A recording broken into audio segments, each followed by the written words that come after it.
Good morning, welcome to Autogefühl. Unfortunately, Thomas is busy on another assignment today, so I'm here.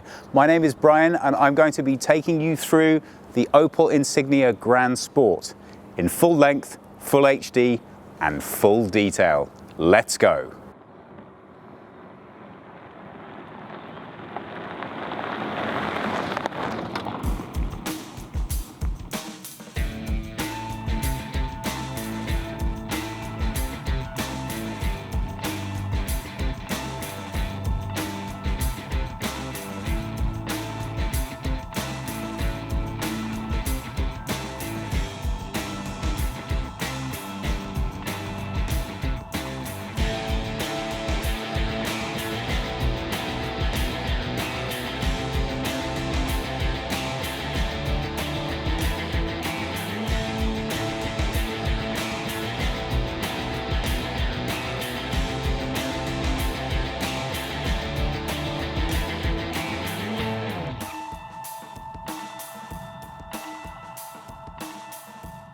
2017 is a very important year for Opel. They're launching 7 cars, which is their most ever in a single year, and this arguably could be the most important of the lot. This is the Insignia Grand Sport and this is the flagship for the brand.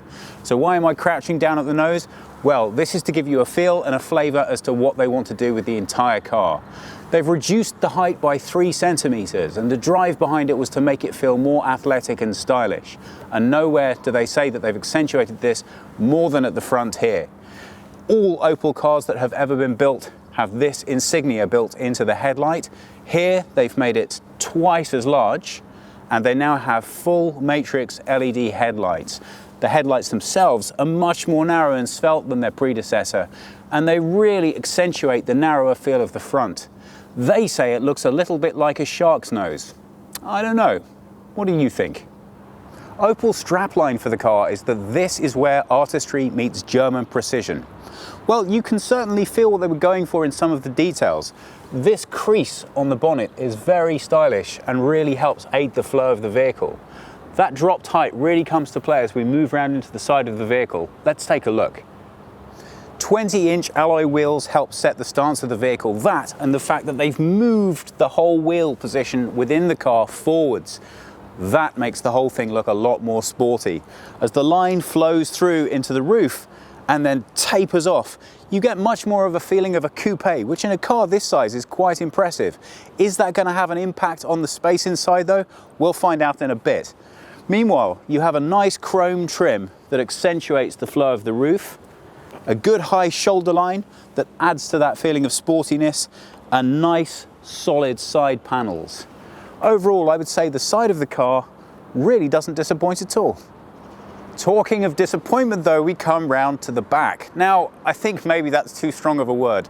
I wouldn't say that the back is necessarily that disappointing, only that it doesn't add anything to the further style mix. If you imagine sitting behind this car for hours on the highway, you're not going to be waiting to get home to show people the pictures that you took of it. It's stylish, it's subtle, it's discreet. I like the way that the lights are merged here into the side. I just don't think it adds that much. What do you think? Talking of the back, there have been some design changes here as well. So imagine that you are returning home after a long day at the shops and you need to put things into the boot. Well, how are we going to do that? Let's have a look. This is a new feature for the car. Well, that seems like a nice idea until it occurs to me that in winter, when we have a little bit more dirt and grime on the vehicle, I have to touch an awful lot of the back in order to get into it. However, if you stop and think about that, they do sell keyless entry, which I can access just by waving my foot underneath, and maybe this is a way to help convince us that that's an option that we ought to be going for.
This is the key for the car. As you can see, it's a fairly nondescript affair, although it does have the nice Opel logo in the middle.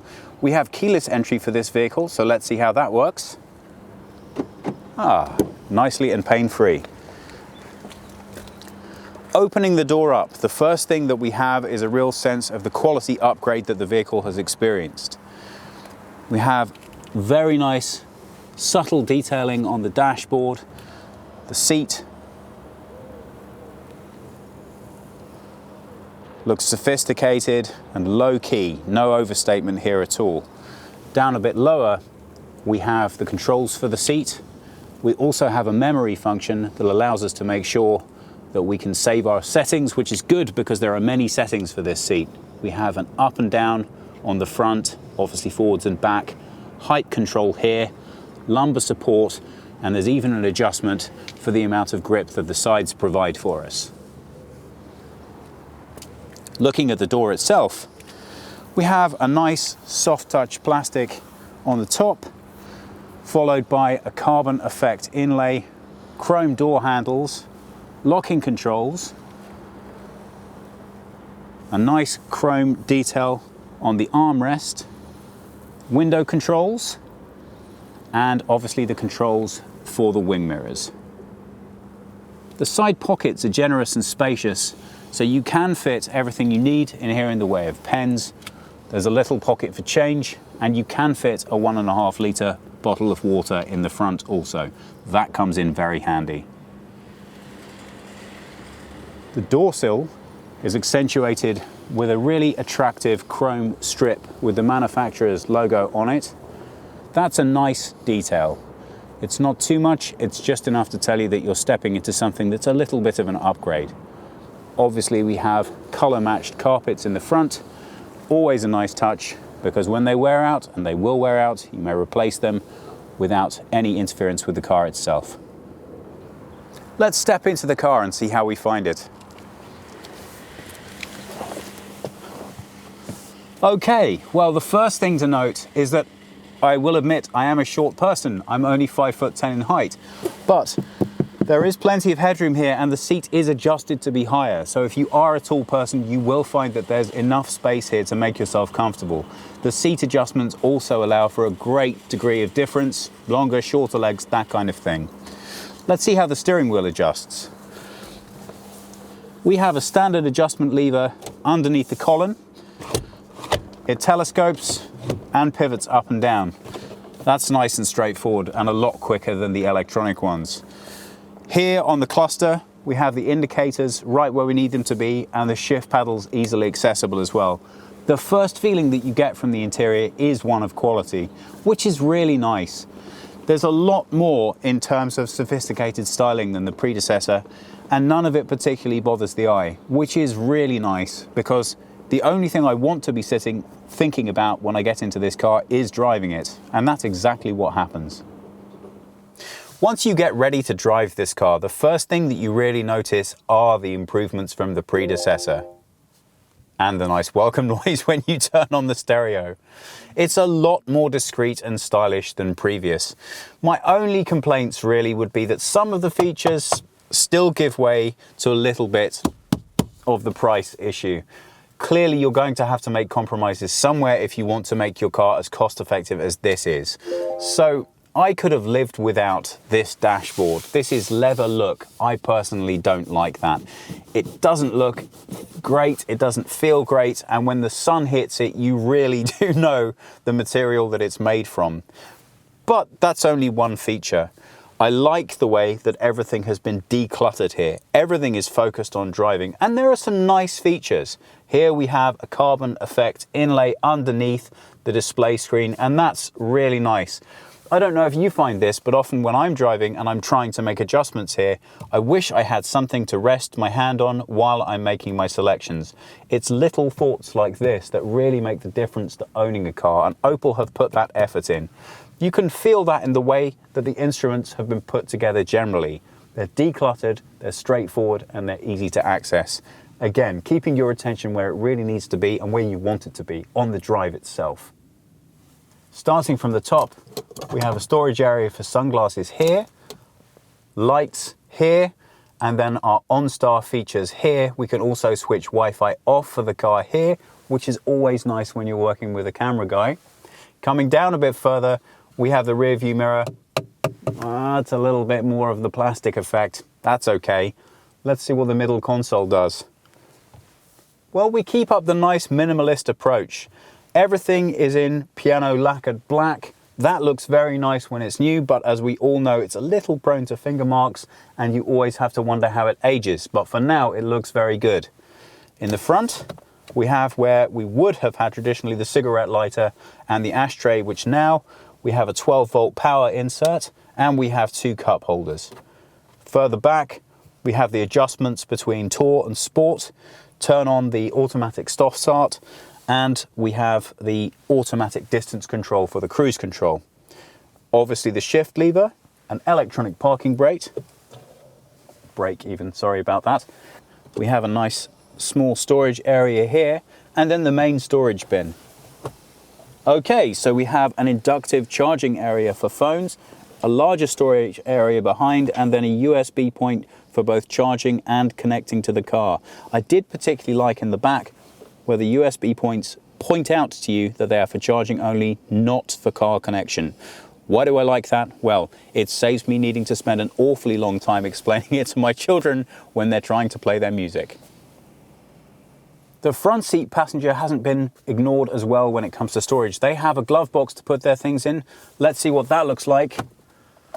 Well, it's pretty standard. There's enough room to fit your manuals in and not a great deal of much else. That, of course, is because of the airbag positioning under the dashboard. Ever since they came in, there aren't many cars, unless you want larger commercial vehicles that have huge front storage. But at least we have enough space down here for some coins, some keys, and anything else that you could need to keep stored there. I don't know, maybe some gloves. Talking of the navigation system, they've gone to quite a lot of effort to make sure that the interface is as clean and uncluttered as the dashboard itself. I like the way that it's been designed. It's not intrusive and it's not bothersome, but it does make it easy to access the information that you need. Obviously, we can connect our phone fairly effortlessly, either through Apple CarPlay or Android Auto, or we can also connect to the car's built-in Wi-Fi, and that's actually pretty effortless. We did that yesterday just to try it out. If we have a look here, we can see the additional functions. There's a nice weather app which is baked in and gives you an idea that further on there might be additional apps that you can get that will work just with the car, and that's really quite handy. The home button is easy to access and direct. I like that a lot. If we get through to here, we can also see that there's an app shop which will provide us with additional features as they become available. We can access the rear camera, but only when the car is switched on. And here we have the OnStar function. If we take a quick look at the navigation, that gives you a sense of how the touchscreen works. It is multi-touch, so you can zoom in and out, but I have to tell you, it's not the best. I've used a fair few of these touchscreen devices and they do vary immensely in quality. It's still a technology that's coming on. It doesn't work as well as your iPad.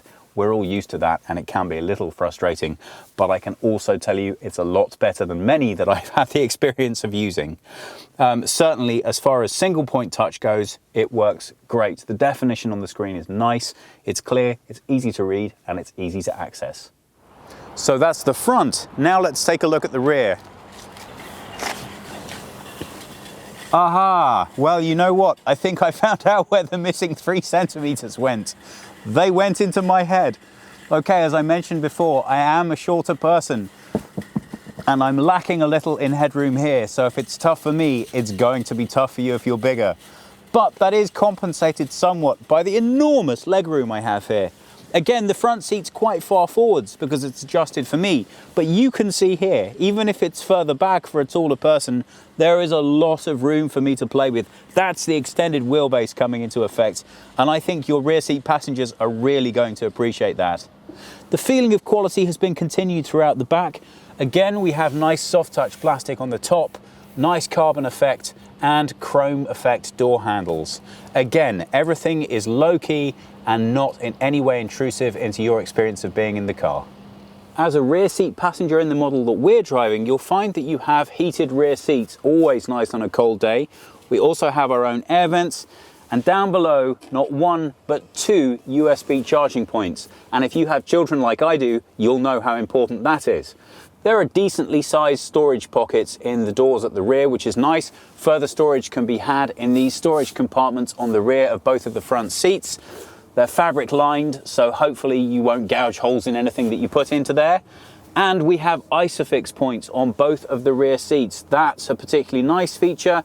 Unfortunately, nothing in the middle, but that is to make way for this fold down armrest, which features 2 cup holders. Overall, sitting in the back is not a bad experience. The boot offers us 490 litres of space. What does that actually mean? Let me show you. So, we have our luggage in here, and as you can see, there's more than enough space for optional things besides, and that's significantly better than its predecessor. But it's not just done at the 490. Let me show you. If we want even more room, we can fold the rear seats down here. Ah, nice. And now we have up to 1,450 litres of load space, and that really is quite a lot of room for anything you could want to fit in. That extra room is going to come in handy if we need to get down here at the tools. Let's have a look. Oh, what do we find? Well, this tells us that the Bose sound system's been nicely equipped. This is the subwoofer, and that supplies the bass for us while we're driving. That's a great thing, but it does make me wonder, what are we going to do if we have a flat tire? Because there certainly isn't one here. There are, however, some tools to help us access the vehicle, and there are also some spare fluids.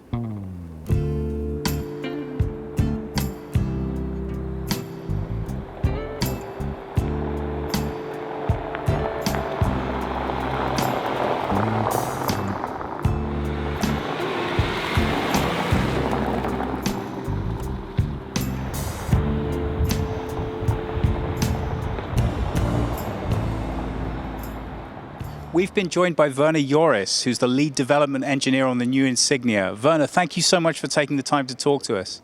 I wonder, could you give us an idea of some of the challenges of working on this design? Yeah, so the entire car has been developed on a completely new platform, and that is always a challenge, but this at the same time enabled us to address all those criticism we might got on the outgoing model. And so that's always then a good start to start from scratch, from a very new or with a completely new architecture. I think with that in mind, a lot of time and effort's gone into deciding which engines would be best used within this architecture. Could you tell us a little bit about that?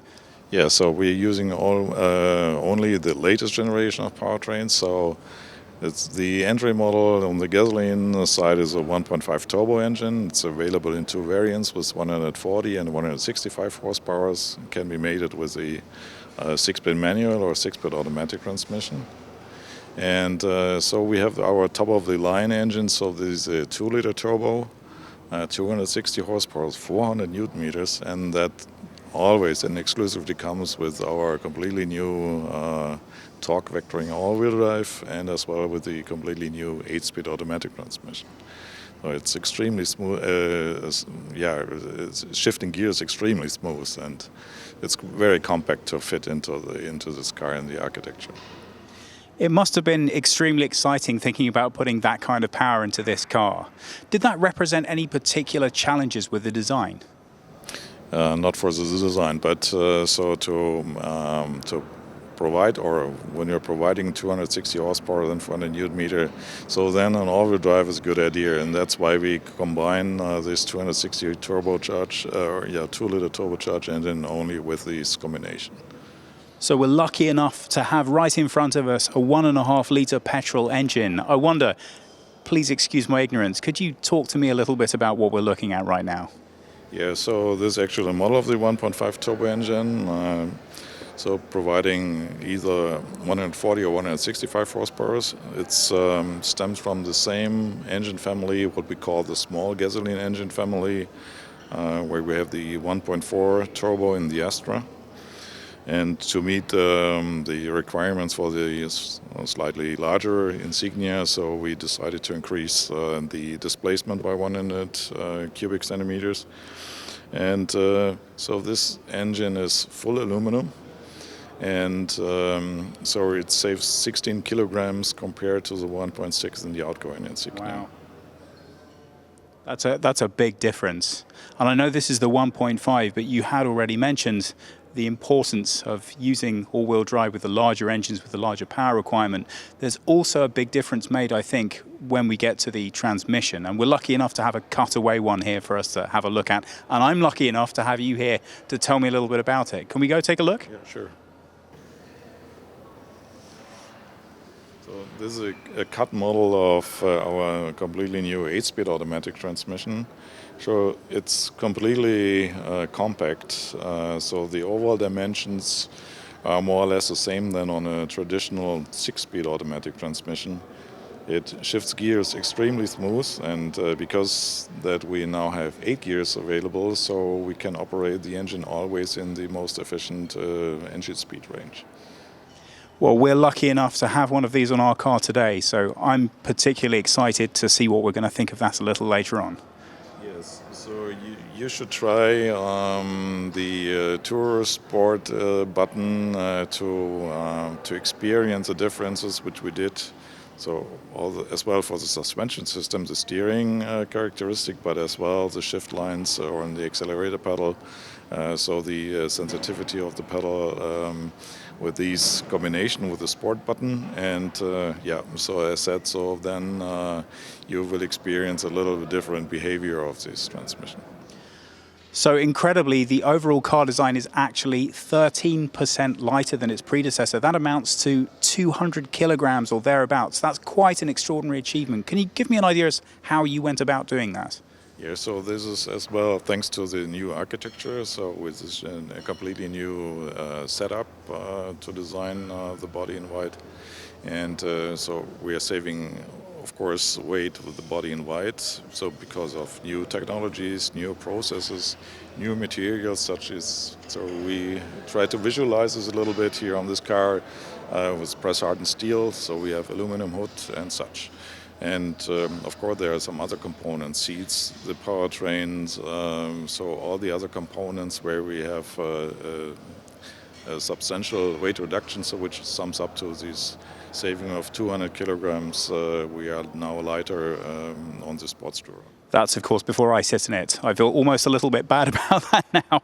But you were just showing me some detail here that really shows, I think, the extent to which you really have addressed weight within the car. Yeah, so we try to optimize each and everything. So that it starts with the overall dimension or the thickness of the material. It starts with having cutouts wherever we can afford to have them to save some weight, and not sacrificing anything like crash performance or stability or torsional stiffness or such. And so this starts with these tiny little cutouts over here, and so it ends up with a completely new design of most of the underbody of this car. Thank you. That's really amazing.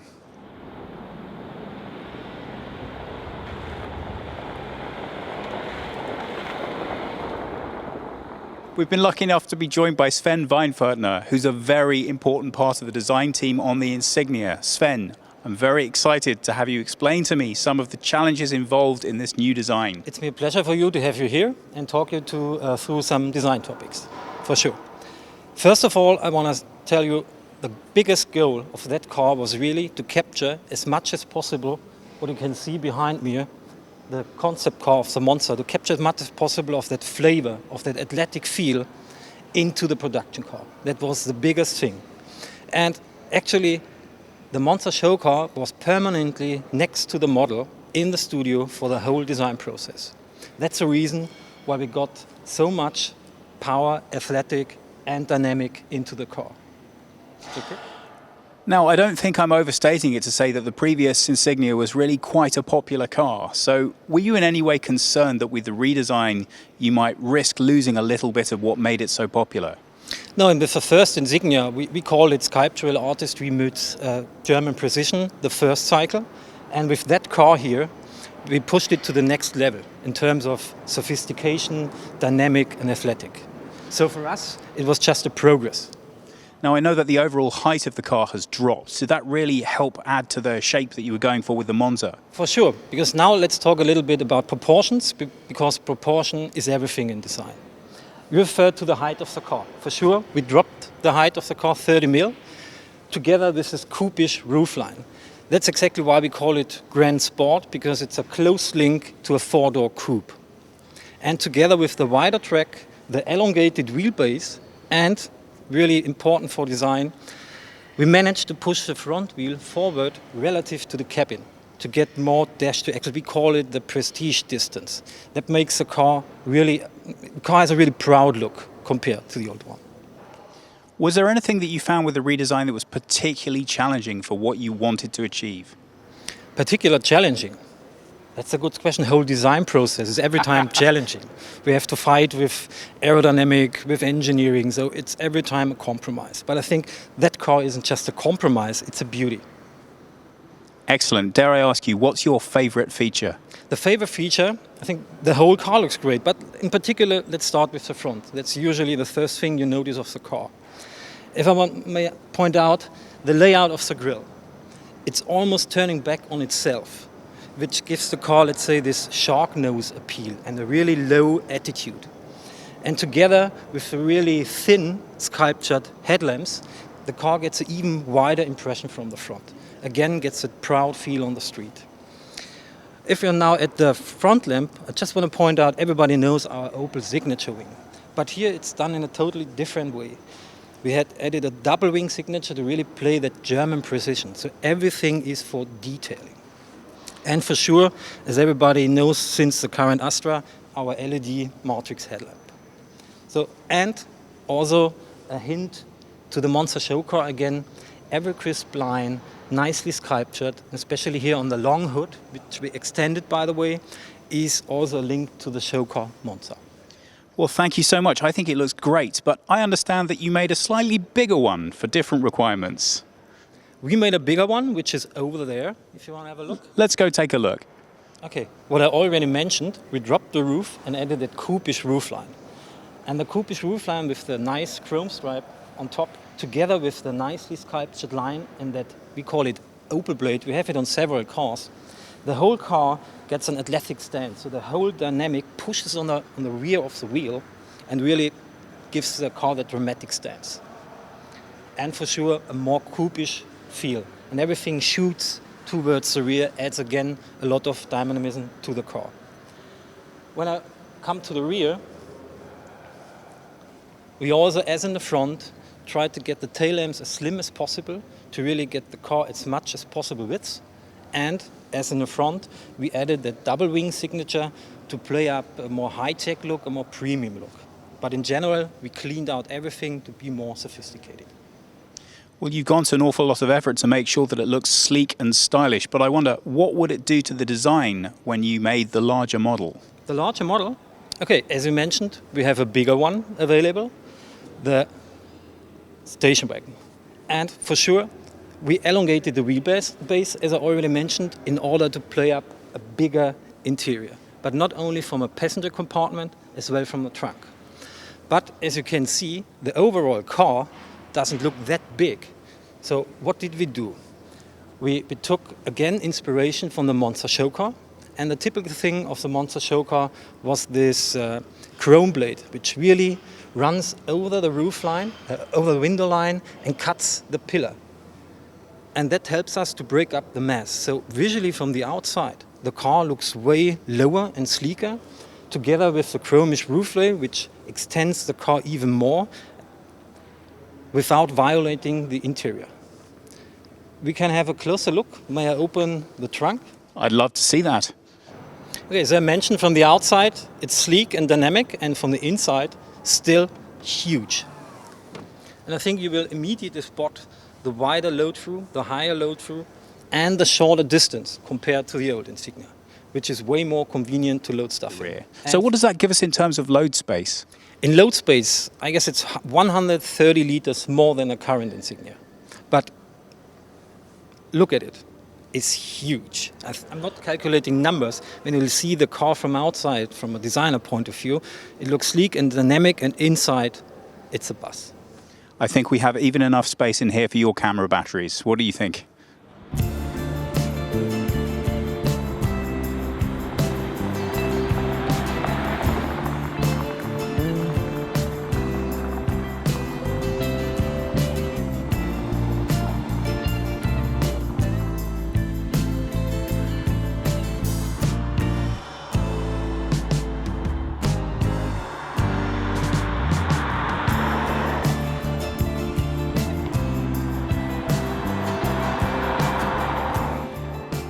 So what's powering this beast? Let's take a look. Oh, that's a nice layout. Well, as you know, we have the most powerful petrol engine. That's a 2-litre turbo producing 260 horsepower, and it's conveying that power to the road with the 8-speed Tiptronic gearbox. At launch, there are 3 petrol and 3 diesels. The petrols range in size from 1.5 litres to 2 litre and 140 horsepower to the biggest, as we have here, 260. And the diesels are a 1.6 litre up to 2 litre turbo diesel, ranging in power from 110 horsepower to 170 horsepower. There also you can have either a 6-speed manual gearbox or an 8-speed automatic.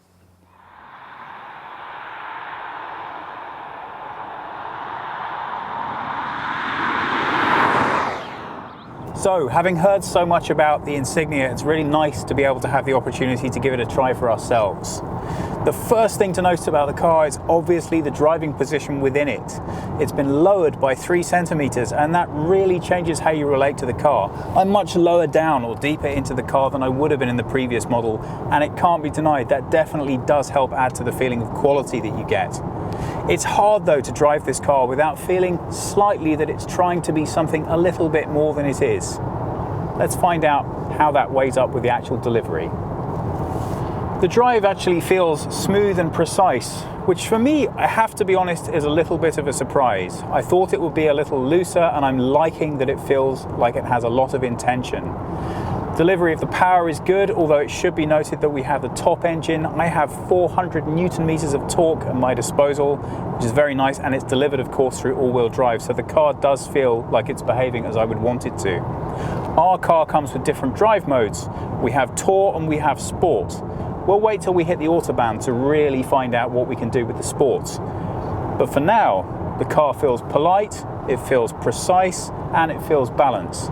There's a little bit more roll than possibly I would like, but I think that's being quite picky.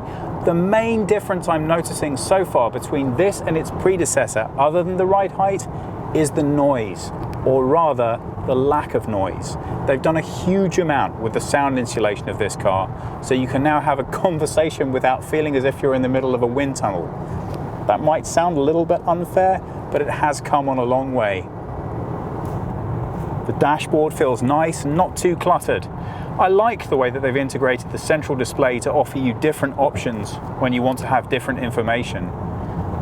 This car has lane assist, which will let me know if I'm heading too far over into another lane, and that's delivered quite nicely. Sometimes you drive a car and it's a little bit too abrupt. I think mostly the sensation that I would want from driving a car like this is to know that I can drive it for a long distance without being bothered by it. I have to be honest, I've spent some time interfering with the seat mechanism to try and find a comfortable spot, and I haven't managed to hit the perfect position yet. There are, however, lots of different adjustments you can make, and I'm sure it's there. I just have to keep looking. So now we've got a really nice piece of Autobahn, and I think it's time to find out what the car can deliver. So we're in sport mode. I have my foot flat to the floor. We're cruising up through 140, and so far very nice. Unfortunately, at this time of day there's actually a fair amount of traffic. What's particularly pleasing again is that there's no increase in the road noise with the increase in the speed. I really appreciate that, and the car still feels solidly on the road. I have a feeling that has a lot to do with the all-wheel drive delivering exactly as it's supposed to. I'm also really appreciating the 2-litre petrol engine. It's nice. It lacks a little bit of the refinement and character of some of the Audis, or possibly some of the smooth refinement of the Mercedes, but it's very pleasing indeed. And I must admit, so far, I'm really enjoying it. So it's always going to happen to you when you're driving in the Autobahn that you do hit stretches of road where unfortunately that lovely top speed limit does come down to something a bit more respectable. But that takes an excellent time for us to talk about the display in here. Again, for me, something that they've really improved with this edition is a removal of the clutter. The instruments are much more focused than they used to be.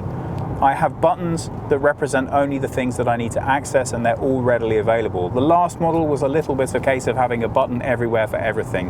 It wasn't necessarily intuitive to use. This is. The steering wheel controls are very nice. I know exactly what I've got and how to use it. I've got my paddles here.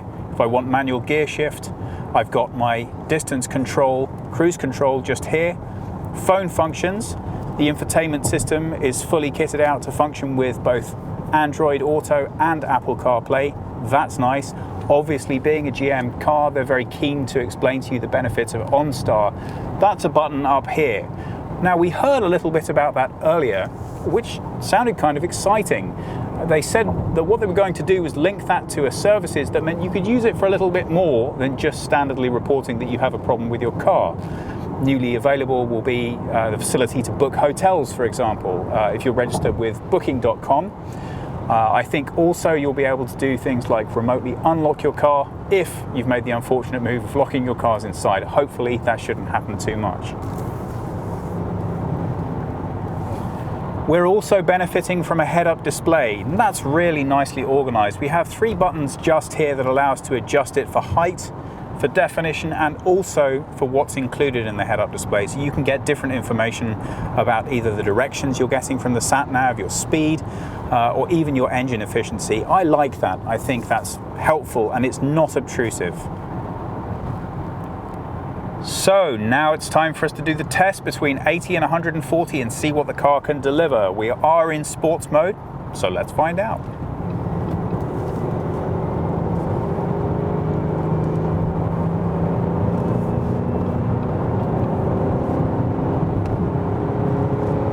Not bad. That was smooth. I didn't feel that I had any lag between the instruction to the accelerator and the delivery of the power to the wheels. I really liked the sound. It was reassuring enough to tell me there was power there, but it wasn't overwhelming. I really wouldn't want that in a car like this that I was going to put significant distance into. So, we've just hit some afternoon traffic on the Autobahn. That's to be expected, but it does offer us the opportunity to have a good chat about how we feel about the interior while we're driving the car. Well, the truth is, I think in 2 parts. Firstly, I really want to say that I like the amount of time and effort that they've put into trying to make this feel more premium, better, more stylish. But unfortunately, you can't hide the fact that when you sit in the car and drive it over any distance, it just doesn't quite feel, in terms of the quality, the way that you might like it to. The sun's hitting the leather finish on the top. Actually, I say leather, it's not leather at all. It's just leather look, plastic finish, soft plastic. And I think that kind of sums up a feature of the interior. It kind of gives you the impression that it's trying to look like a little bit more than it is.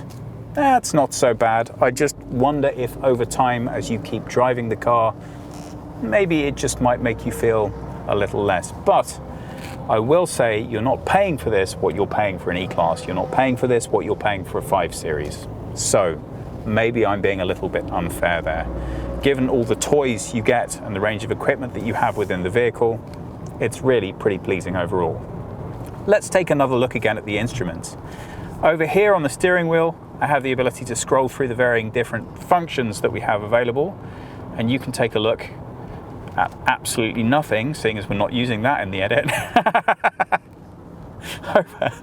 Let's try a different button, shall we? Here we go, that's the one I was looking for. Over here on the steering wheel, let's try again.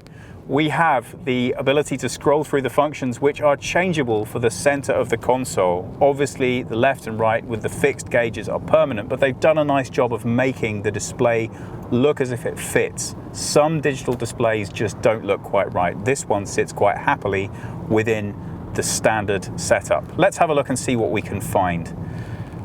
So that's our standard display. Here we can have our average fuel economy displayed. It's quite nice. I don't know if I would really like that while I'm driving. This one's potentially even funnier. This is our economy trend over time. If you have the ability to look at and analyze that information while you're hurtling down an Autobahn at 180, you are a better driver than I am, and that's absolutely fine.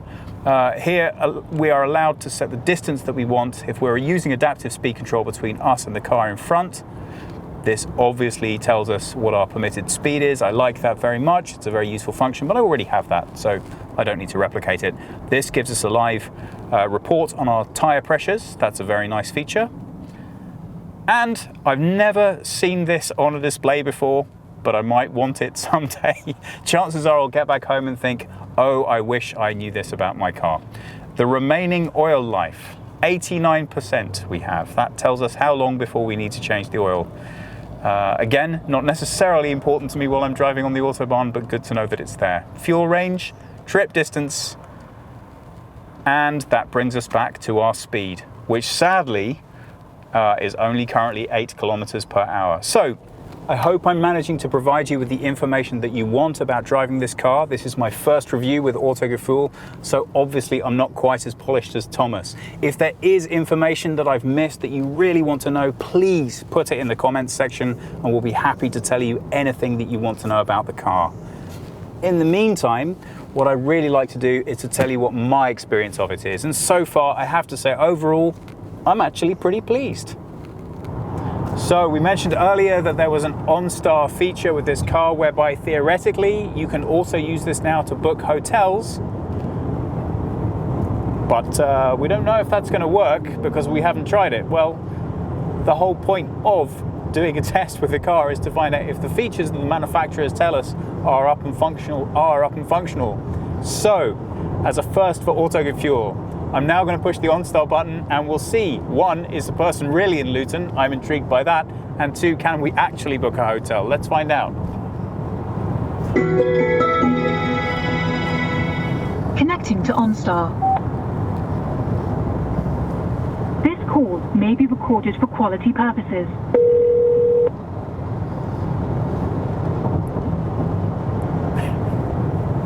So far, so good.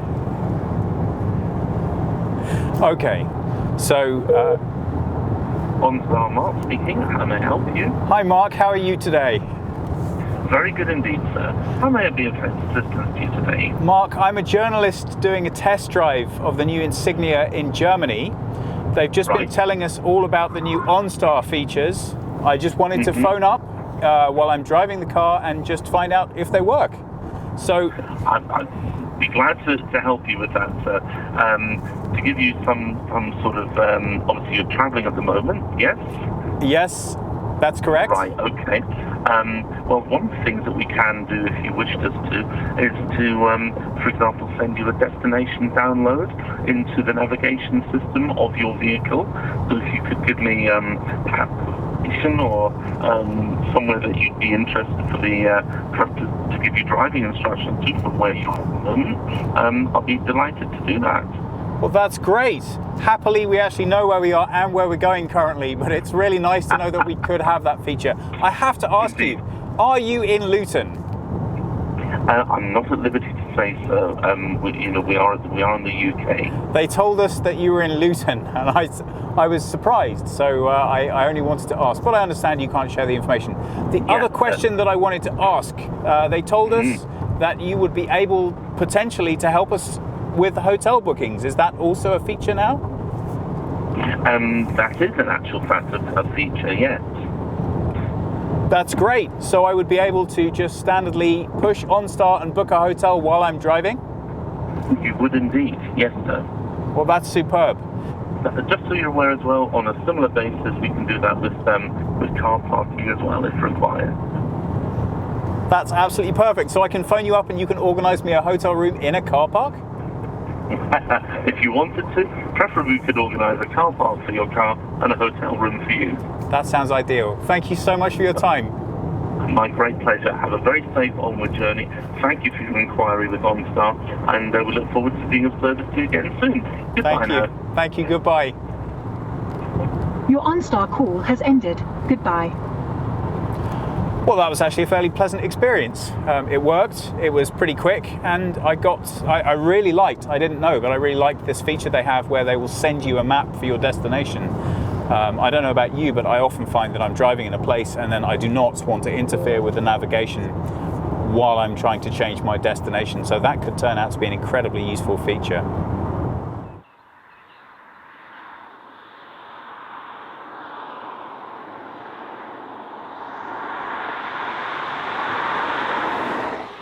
So we've had the chance to give the car a good run on the Autobahn to see what it delivers at higher speeds.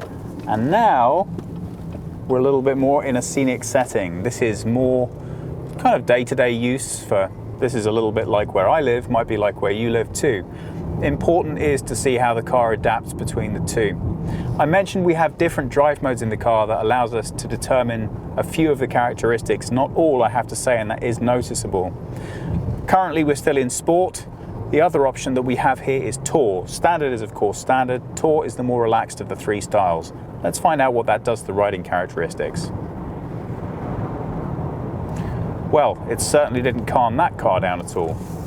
But it has made the car feel a lot softer.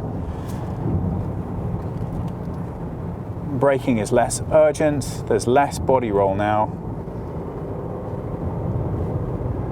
It's nice, it's actually making the best out of the bumps on the road, which you can't see the road from there, but there's a lot of uneven tarmac on here and a few holes as well, and the car drives nice and smoothly, so I'm enjoying it.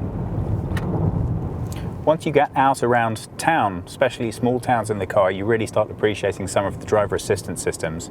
This one has passenger collision detection on it, and I've already been surprised by the accuracy of that. There was a guy walking just next to the car, and the car immediately picked up on that and flashed me up a little symbol of a guy to make sure that I would know that there was a danger present.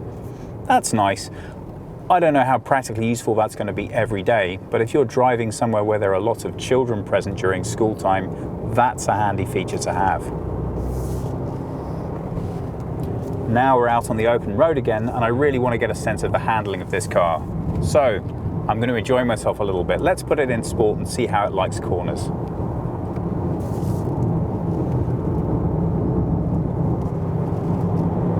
Well, you can feel a little bit more of the size of the car in this environment. Obviously these small windy country roads really do benefit small powerful cars, and this car was never really designed to do that.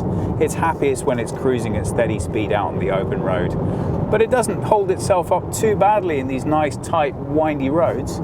Certainly you don't feel that there's any lack of control, and you're perfectly happy enjoying yourself a little bit while you're driving.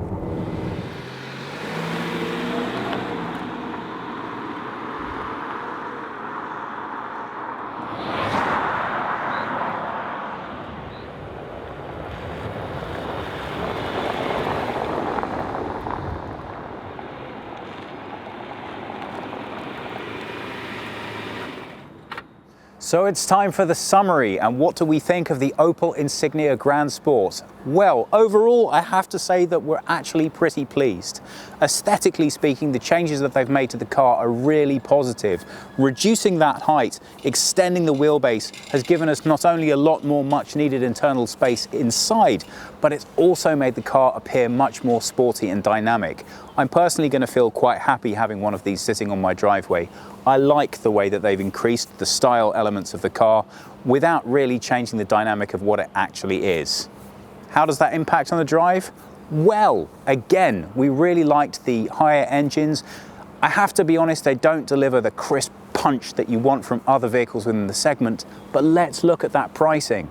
Other vehicles in the segment are going to cost you between 5,000 and 10,000 more. Let's not forget, the entry on this vehicle is 24,490.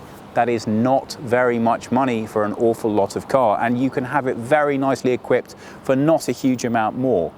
So overall, I would say this car is definitely a contender. You should have a look at this if you're looking in this class of vehicle segment. You might want a little bit more responsiveness on acceleration, you might want a little bit more crispness on braking and handling, but I think when you factor in the cost, you're going to be very happy. That's it, folks. I hope that you've enjoyed watching this review. Please, if you have any questions, don't forget to put them below. Please subscribe. I hope you've enjoyed today. I've had a great time. I hope that I'll get to see you again soon. Bye-bye.